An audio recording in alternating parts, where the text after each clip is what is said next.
it does is it comes back to what we're dealing with here today, stamping the bottom of bullets. I mean, so that the person who actually bought those shells can be held liable if a box of shells was stolen, or if we were out on a firing range practicing shooting and couldn't find every single casing that we shot because of the grass or whatever it might be. Somebody comes in, reloads it, they shoot somebody with that. That's the person who bought that box of shells. It's going to be responsible. That's wrong. You got to deal with it. You got to deal with the cancer. That's the cancer part. Okay, it's like one of the key explained it with a tree.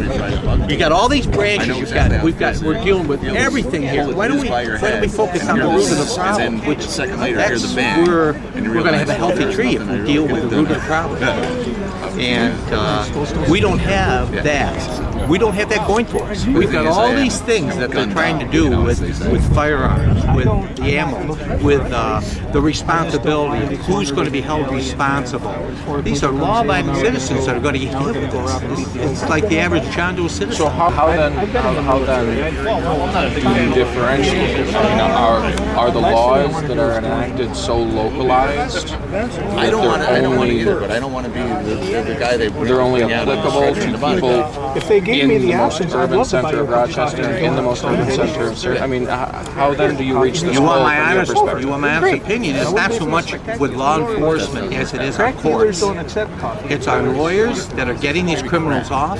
It's the judges. It's all these little things that, because they get thrown out. We have liars. We have people serving time in prison that can testify from somebody else, and the weight of their decision to give them immunity to something allows them to be back out on the street because they gave testimony against somebody else. We have like 235 cases of people that are serving time in prison for crimes they've never committed. That's what we've got. This was just the stat that came across the news media. 15 of those cases have already been, I guess, overturned, and those people have been freed because they never committed the crime.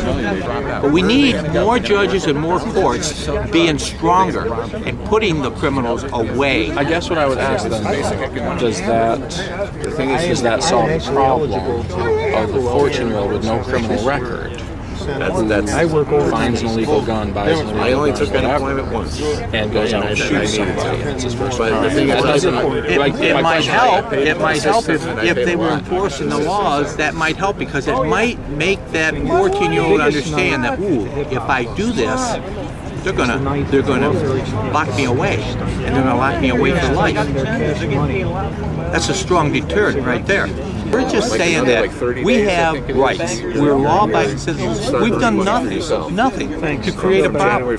Most of us are the same way. I mean, I'm a veteran. I've served my military. It's like the news media always referring to our firearms. These are firearms. They're not weapons. You use weapons in the military. Okay? That's what a weapon is. To use against your enemy. These are firearms. We use them to hunt. I provide food for my table every year because I have the right to go out and hunt and use my firearms. And I have that right to go out to the firing range and shoot at any time that I wish to do so that I will not miss my target. It's just discouraging what's happening. I mean, we can't understand why the people that we put in office to work for us, it's the other way around. Are working against us. Working for them. No, I don't think we disagree. 11% goes for. I think we might have disagreements in how to get there. Sure. You know, and part of the problem, stimulating the economy. We wouldn't need stimulus packages. We would be our own people up here package. very emotional about this. There's people up here who literally lost children. People got cut a check a couple of years ago. There's a very heightened sense. You guys have a very heightened sense, and it's a very emotional issue. It's not good for the conversation. I know. I don't think there is a difference in goal here. I think there's a difference in how to get here. And here's why. Like I was telling him, the very same people, every single senator who was up there who spoke, last year were the ones who voted after years of trying to do this. Last year finally got the hunting age lowered to 14 for big game, 12 for small game, etc., because they see the importance of actually teaching people the education aspect of knowing firearms, using firearms, How outdoor about lowering survival. the price on my hunting license? I can't speak for that. I think. How about lowering my that. taxes? I pay my about child support, I pay my rent, I pay my car payment. Well, we're I'm mixing choking. issues I'm here. We're driving a talking Kia. about the These gun people are issue. driving Escalades. Mixing issues. I'm choking on my Kia payments. The thing that bothers me is that when you have, an issue like alcoholism, obesity, it's education. When it comes to guns, it seems like, your first knee-jerk reaction is confiscation. But the program that was out today was literally entirely about education. And it's not the education of people who will ever be hunters. It's not the education of people who come from hunters. It's the education of 10, 11, 12-year-olds who are growing up with this vision that it's cool to carry a firearm and it's cool to go out and shoot I taught my somebody, children how to shoot a firearm responsibly. And you're a very different parent than other parents are. That's an unfortunate reality. Has there been a survey done on those that have been educated by certified instructors on firearms? Young people, ages 11 and above. Has there been any stats done on that as to how many of them were commit crimes versus those that had no education? Good, I made a pain in the ass to myself to harass you people. We need to know whether or not these people that are committed these crimes at these ages have had any firearms education, any safety. I don't believe that we have a serious problem with those that come in to our classes and teach, and we teach safety, safety, safety. I can go on and say that all day because that's what we teach. How to be safe, how to be safe with yourself, how to be safe around firearms when other people have them. At one point in time, I worked with a gentleman. He lived in New York City. He was on the shooting team in high school. He would leave his home with his rifle, get on the subway, go to school, put his gun in his locker, and after school they would go out shooting.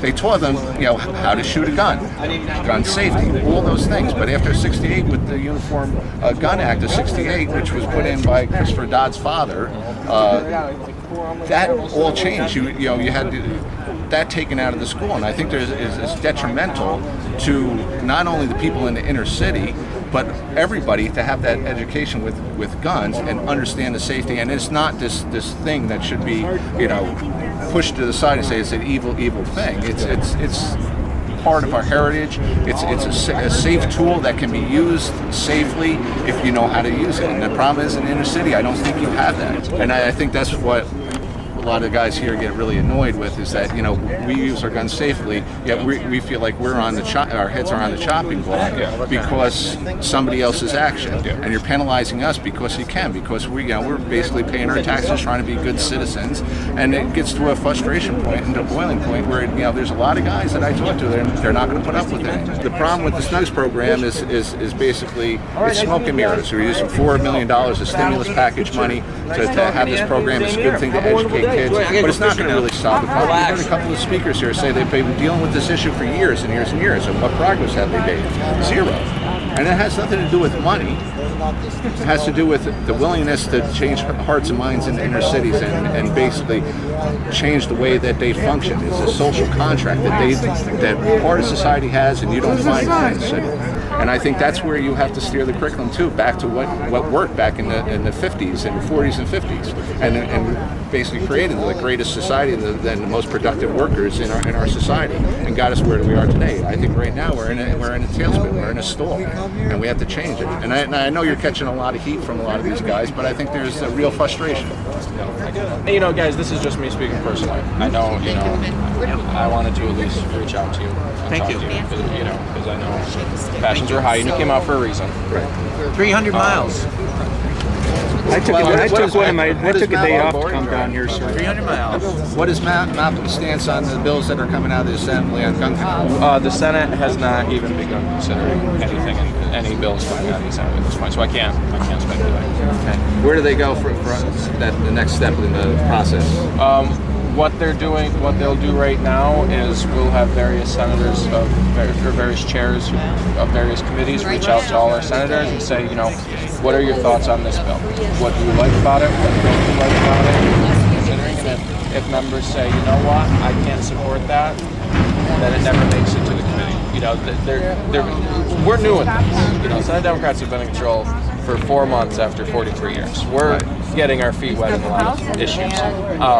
And so that's what our members are learning how to do right now is, talk with Darrell Aubuchon, talk with Bill Stikowski, talk with Antoine Thompson, Dave Valesky. Where do you stand? Where's your concerns? Would you support this? If so, why? If not, why? And we'll figure out, where they stand. And everything the Assembly is considering is not going to be considered by the Senate. I can assure you of that. I don't know what will be, what won't be, though. It's just, we're not there in the process yet.